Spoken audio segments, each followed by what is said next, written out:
ایک رنگ برنگا طوطا ایک شاخ پر بیٹھا ہوا خوشی سے گا رہا ہے اور صبح کی دھوپ سے لطف اندوز ہو رہا ہے۔ طوطا چہچہاتے ہوئے کہتا ہے، کتنا خوبصورت دن، مجھے اس جنگل میں رہنا بہت پسند ہے۔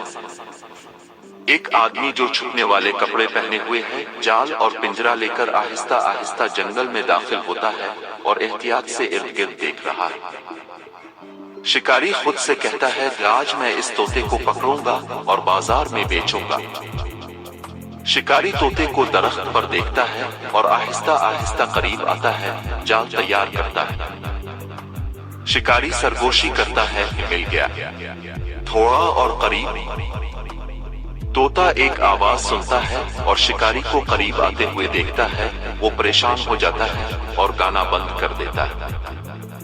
طوطا کہتا ہے، وہ نہیں، ایک شکاری، مجھے اپنے دوستوں کو خبردار کرنا ہوگا۔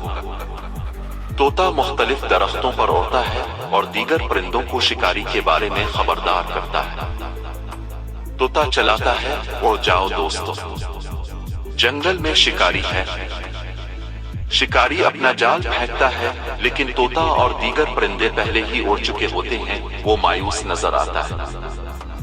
شکاری کہتا ہے، سب بھاگ گئے، اگلی بار قسمت آزماؤں گا۔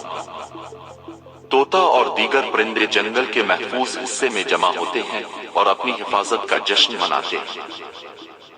طوطا کہتا ہے، ہم نے کر دکھایا، ہم محفوظ ہیں، ہمیشہ ایک دوسرے کا خیال رکھیں گے۔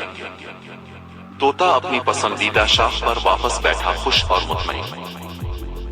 طوطا کہتا ہے، یہ جنگل ہمارا گھر ہے اور مل کر ہم اس کی حفاظت کر سکتے ہیں۔ کہانی کا سبق: اتحاد اور آگاہی دوستوں کے درمیان خطرات کو دور کرنے اور ان کے گھر کی حفاظت کرنے میں مددگار ثابت ہوتی ہے۔